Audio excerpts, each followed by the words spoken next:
Heroine कैसे कहते हैं? हीरोइन का मतलब क्या होता है? हीरो का मतलब क्या होता है? आप लोग हीरो हीरो हीरोइन हीरोइन कैसा हीरो? अरे हीरो है बॉर्डर पे, जो इस समय चाइना और भारत से लड़ाई हो रहा है, हीरो वो है भाई साहब। एक गोली इनके कान के पास से निकल जाए ना, एक गोली, मात्र एक गोली, पैंट में मूत न दे तो कहिएगा, टिक सकते हैं? 15-15 लोग आजू बाजू में रहते हैं, ये हीरोइन और हीरो 15-15 लोग रहते हैं, तब चलते हैं। ये 15 बार रीटेक लिया जाता है, जब गांजा फूंक लेते हैं तब कोई सीन देते हैं। हमारे गली में हमारे नाच वाले हैं ना, नाच वाले गांव में, इनसे बेस्ट प्रोग्राम उनको रीटेक नहीं दिया जाता है, कोई मौका नहीं दिया जाता है। और सामने, बिल्कुल सामने पर्दा हटता है, पर्दा हटता है और पर्दा के सामने करते हैं और लोग हंसते हंसते उड़ जाते हैं। इनकी तरह से रीटेक का मौका नहीं होता। ये कलाकार हैं ही नहीं, ये ड्रगिस्ट हैं। और ये एक तरह से मैं कहूँगा कि ये भ्रष्टाचारी और अत्याचारी हैं। ये क्या क्या क्या भैया, तुम फिल्म बनाते हो, कहते हो कि हम कलाकार हैं, सुपर हीरो हैं, 100-100 करोड़, 200-200 करोड़, 300-300 करोड़। जो हीरो की बात कर रहे हैं ना, 28 से 30 हज़ार, अधिकतम 50 हज़ार एक सैनिक को मिलता है।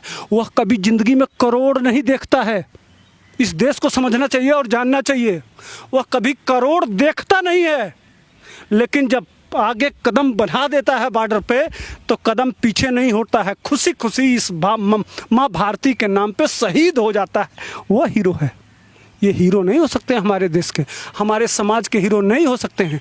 जो 5 मिनट के रोल के लिए जो बिस्तर गर्म करते हो, वो हमारे देश के हीरो हो सकते हैं।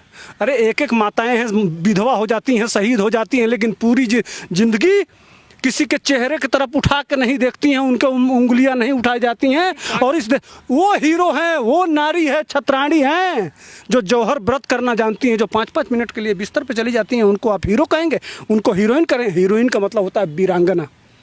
कैसी वीरता इन्होंने दिखाई है, जरा मुझे बताए। मैं पूरी फिल्मी दुनिया से पूछता हूँ, कौन सी वीरांगना वीरता का काम किए हो भैया? एक वीरता का काम बता दो। अरे तुम तो हीरो भी नहीं हो, विलेन के भी बाप हो। देखिए, एक विलेन था, फिल्मों में विलेन आया ना, सोनू सूद आया था, देश के सामने समस्या, निकला विलेन निकला और ओरिजिनल हीरो बन गया। हजारों मजदूरों को उनके घर पहुंचा दिया। तुमने क्या किया? हीरो हो भैया। 100-100 करोड़, 200-200 करोड़, 500-500 करोड़ रुपया कमाते हो हमारे टैक्स के पैसे से। जब हमारे देश के ऊपर अब आफत आई, हीरो किसे कहते हैं? वीर किसे कहते हैं? मैं देश से पूछना चाहता हूँ। सुभाष चंद्र बोस वीर थे, चंद्रशेखर आजाद वीर थे, भगत सिंह वीर थे। एक लक्षण इनके एक काम से दिखा दीजिए, एक काम पूरा देश बता दे, कोई बता दे। ये होते हैं हमारे देश के हीरो। सारे लोग तो उनको फॉलो करते हैं ना, मिलियन ऑफ मिलियंस फॉलोअर्स हैं इनके, लोग बहुत सारे इनको मानने वाले हैं, as a Nayak as a नायिका उनको मानते हैं ना सर। तो यही वही लोग हैं मानने वाले भैया, जिनको ड्रग चाहिए, जिनको दारू चाहिए, जिनको 5-5 मिनट के लिए रोज बिस्तर की तरह से, अब जैसे अनुराग कश्यप, वो 200 लड़कियों के साथ बोली है ना हीरोइन कि 200 लड़कियों के साथ इसका संबंध है, मेरा कपड़ा उतार दिया ये अपने कमरे में बुला के। यही है ना, यही निर्देशक हैं, यही फिल्म निर्माता हैं, यही इस देश के विचारक हैं, यही चलचित्र के यही महान लोग हैं। हमारे देश के महान यही हो सकते हैं, हमारे देश के उद्धारक यही हो सकते हैं, समाज सुधारक यही हो सकते हैं। यही हमारे देश के सबसे महान लोग हैं कि इनके पीछे देश जाता है। यह दुर्भाग्य है देश का। अगर हमारे नौजवान, हमारी बहनें, हमारे देश के छात्र, हमारे देश के नौजवान, हमारे देश के किसान अगर इन जैसे गद्दारों के पीछे अगर जाते हैं, तो यह देश को नरक में भेजने वाली या पीछे ले जाने की बात है। क्या बात करते हैं, माओवादियों को पैसा पहुंचाते हैं सब।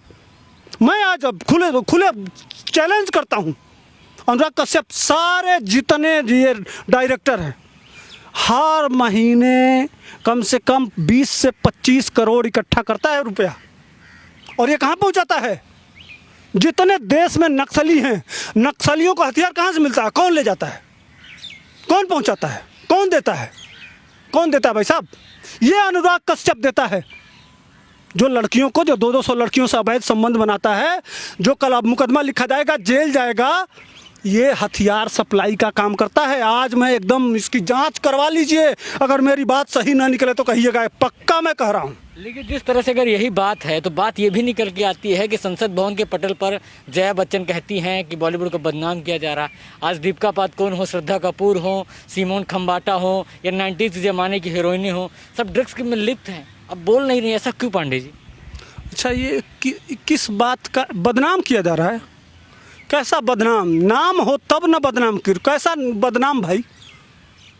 अब क्या इस देश को क्या दिया है आपने?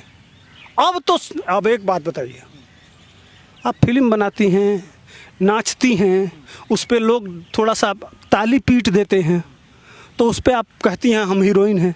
लेकिन आपने इस देश को दिया क्या? फिल्मी दुनिया में क्या दिया है अब तक? दिखाइए मुझको। ये बदनाम नहीं किया, तब बदनामी नहीं हुआ जब पाकिस्तान में जाके नसरुद्दीन शाह कहते थे कि लगता है कि मैं अपने घर आया हूँ। उस समय उनको समझ में नहीं आया। फिल्मी दुनिया ने क्या AK-47 पकड़ा जाता है, जब वहाँ से आतंकवादी आते हैं, सारा घटनाएं मुंबई में होती हैं, तब जया बच्चन कहाँ चली जाती हैं, तब उनकी सोच कहाँ चली जाती है, तब उनका विचारधारा कहाँ चला जाता है। मुंबई में क्या क्या नहीं होता है भाई साहब। 4-4, 5-5 घटनाएं वहाँ आतंकवादियों की हुई, कितनी वहाँ हत्याएं हुई। जया बच्चन जी कहाँ थी उस समय? संसद में एक आवाज़ उनकी कभी सुनी है आपने? जितने देश के मुद्दा हैं, और कि कौन बॉलीवुड को बदनाम करेगा? क्यों बदनाम करेगा? बॉलीवुड है ही नहीं। ये ड्रग नशेड़ियों का अड्डा है, नशेड़ियों का अड्डा भाई साहब। इनके लिए जगह जेल है, बाकी कोई जगह नहीं। वैसे भी जा रहे हैं, अभी 25-30 नाम आया ना, बड़े बड़े। अभी ये अभिनेत्रियां आ रही हैं, इनको हीरोइन नहीं, अभिनेत्री। हीरोइन का मतलब वीरांगना होता है, यह देश को समझना चाहिए। हीरोइन मत कहिए, कलाकार कहिए, अभिनेत्री कहिए, हीरोइन नहीं। ये हमारे देश की हीरोइन नहीं हो सकती हैं। झांसी की रानी हीरोइन हो सकती हैं, रानी पद्मावती हो सकती हैं, और भी जितनी छत्राणी जो देश के लिए शहीद हो गई, जो अपनी जान दे दी जौहर के, वह हीरोइन हो सकती हैं। कंगना रनौत और यह जितना नाम आ रहा है ड्रगिस्टों को, मुझे नाम लेने में भी शर्म आ रहा है, इसलिए कि हम अपने परिवार को क्या बताऊं कि हमारे परिवार के बच्चे इनको देख के, इनको अपना गॉडफादर, इनको अपना मिसाल बनाते हैं, तो हमारे बच्चे भी ड्रग पिएंगे कल। बॉलीवुड तो यही सिखा रहा है ना, यही हमको बता रहा है ना। हमारे बच्चों को क्या देगा? अरे शुक्रगुजार हूँ मैं अपने बिहार के लाल का कि मरते वो मार दिए महाराष्ट्र, यही मारा, बॉलीवुड ने ही मारा सुशांत को। यह चाहता नहीं था कि वो आदमी आगे बढ़े, एक अच्छा कलाकार हो, यही तो रैकेट है, वहाँ गोल है। लेकिन हमारा बिहार का लाला ऐसा फिल्म इनका बनाया, ऐसा फिल्म बनाया भाई साहब कि ये 3 घंटे के फिल्म के लिए बनाते हैं, वो उसकी फिल्म आज 100 दिन से 100-150 मैंने 120 दिन हो गया लगातार उसकी फिल्म चल रही है। और इनको ऐसा फिल्म बनाना सिखा के जाएगा कि इतिहास याद करेगा, इतिहास याद करेगा कि किसी बिहार के लाल का साथ जो बॉलीवुड किया, उस एक लाल ने एक बिहारी 100 पर भारी। भाई साहब ये तो हजारों हजार हैं, इस देश के करोड़ों फॉलोअर हैं, जिनके सबको बजा के रख दिया ना। बहुत जरूरी था सच्चाई के लिए उसकी सत्य यह होता है कि सोल, आत्मा की आवाज़, सच्ची आत्मा थी सुशांत की। जाते जाते भी बॉलीवुड को साफ कर गया वो आदमी। ये होता है यह होता है ईमानदारी। वह 50 साल का बुजुर्ग, वो 4 बहनों की आत्मा की आवाज़ है कि आज पूरा देश के सामने ये जो कुकर्म किए हैं, जो नंगा नाच किए हैं, जो पाप किए हैं, जो अधर्म किए हैं, जो गुनाह किए हैं, उसका पोल खुल रहा है। ये मेकअप कर लेती है ना तो डिजाइन में बन जाती हैं, कभी भूत बन जाती हैं, कभी कुछ बन जाती हैं, कभी कुछ बन जाती हैं, फिर बाद में मेकअप किया जाता है तो इनकी सच्चाई खुल के आती है। उसी तरह से इनका जो मेकअप है इस देश में, जो हमारे करोड़ों लोगों को फैन बना के जो मेकअप लगा के जो रूप दिखाई थी, उस मेकअप से पर्दा गिर गया। इनकी सच्चाई खुल के सामने आ गई कि यह ओरिजिनल ज़िंदगी में क्या है और यह मेकअप में क्या है। यह हमारे सामने, हमारे बच्चे कल इनके नाम पे थूकेंगे, इनको याद नहीं करेंगे। और यह जब जेल जाएंगे तब ये एहसास होगा कि इस देश के साथ क्या करना चाहिए, हमको क्या रहना चाहिए, और वास्तविक ज़िंदगी भी उसी तरह का होना चाहिए जिस तरह से पर्दे पे हो। लेकिन पांडे जी, एक बात हमें ये नहीं समझ में आती है कि ये जो बॉलीवुड के बड़े बड़े स्टार हैं और जो बड़े बड़े नाम आ रहे हैं, चाहे जया साया ने जो नाम लिया, 25 नाम और हैं, कौन हो सकते हैं वो नाम? बहुत सारे नाम हैं, 25 नाम अभी सामने निकल के आ रहे हैं। धीरे धीरे बॉलीवुड के जो ड्रगिस्ट हैं उनको निकाला जा रहा है, कैसे देखते हैं आप? अरे अभी तो शुरुआत, अभी तो अंगड़ाई है, आगे बहुत लड़ाई है। अभी तो पूरा बॉलीवुड जाएगा। क्यों भाग रहे हो भाई देश छोड़ के? क्यों मौका मांग रहे हो? करिश्मा आज एक दिन मौका मांगी है अपने वकील को भेज के कि एक दिन का मौका दिया जाए।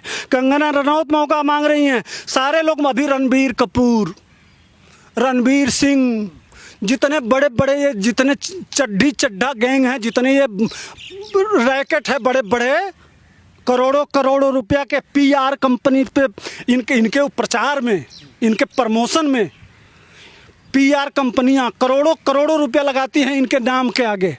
लगवाओ आप, बुलाओ, देखो PR कंपनी क्या किस तरह से बचाती है। लगी है ना, ठोक दिया, इतना बड़ा बांस डाल दिया है। इनके विशेष स्थान में ऐसा करना चाहिए कि याद करें कि हाँ, हमारे जिस तरह से पूरे देश में, भाई साहब, हमारे गांव में एक पियक्कड़ निकल जाता है तो पूरा गांव उससे बोलता नहीं है, और ये ड्रग की तो बात ही नहीं है। तो हमारे एक नशेड़ी मिल जाता है इसमें किया तो उससे आदमी 3 किलोमीटर दूर सोचता है कि कट के निकल जाए, और यहाँ तो साले पूरा का 90% पूरा के पूरा किसका किसका नाम लूँ, किसकी पूँछ उठाऊँ, जिसकी पूँछ उठाओ उसका मादा निकला। पूरी कुएं में ही भांग पड़ी हुई है। किसको किसको बोलेंगे, क्या क्या नाम लूँ, कैसे छांटूँ, पता नहीं कौन बचेगा और कौन आएगा और कौन जाएगा। जिस हिसाब से चल रहा है मामला और जिस तरह से बढ़ रहा है, हम बहुत पहले वीडियो में आप ही के चैनल के माध्यम से बताए थे कि देखिएगा आने वाले दिनों में लगभग 90, और कंगना रनौत ने भी कहा था कि 90% बॉलीवुड ड्रग लेता है। तो तुम जो भी करते हो ड्रग लेके करते हो, अभिनय करते हो, तो तुम्हारे अंदर टैलेंट कहाँ रहा? तुम जो करते हो ड्रग लेके, वह अभिनय थोड़े कहा जाएगा। वो तो नशे का अंदाज बोलेगा ना, नशा बोल रहा है ना। जो तुम कर रहे हो वो नशा के वजह से हो रहा है। तुम्हारे अंदर कोई अभिनय तो अभिनय होता है। वो नशा लेके थोड़े अभिनय करेगा। नशे के हालत में तो भाई एक पियक्कड़ आता है, 200 गालियाँ देता है लोगों को। कभी वो रोता है, कभी हंसता है, कभी चलता है, लेकिन उसको किस नज़र से देखते हैं, समाज किस नज़र से देखता है, लोग किस तरह, जाने दो साला पियक्कड़ है, यही कहते हैं, दूर हट जाते हैं। इनके साथ वही होना चाहिए और इसी तरह की कार्रवाई होनी चाहिए। खैर, धन्यवाद है इस 130 करोड़ के लोगों को कि इतना बढ़िया से धुलाई कर रहे हैं। जिस तरह से यह समाज में माहौल बनाए थे, जितना ये बिल्कुल शीशे की तरह से दिखाई देता था, कितना सुंदर बॉलीवुड। और कह रही थी कि 1 लाख करोड़, ये जया बच्चन कह रही थी कि 1 लाख करोड़ लोगों को रोज़गार देते हैं। भैया कौन सा रोज़गार देते हो? ड्रग का रोज़गार, धंधा करते हो ड्रग का। लड़कियों को जिस तरह से अनुराग कश्यप रोज़ बदलता है, 200 500 700 हो गया होगा, ये धंधा, बिजनेस, लड़कियों का बिजनेस, ड्रग का बिजनेस, गांजे का बिजनेस, हेरोइन का बिजनेस, ये 1 लाख, यही धंधा है तुम्हारा, यही काम देती हैं जया चाची 420, यही आपका बॉलीवुड देता है चाची 420, यही बिजनेस है आपका। दिखाई तो दे रहा है ना साफ साफ। जी, थैंक यू।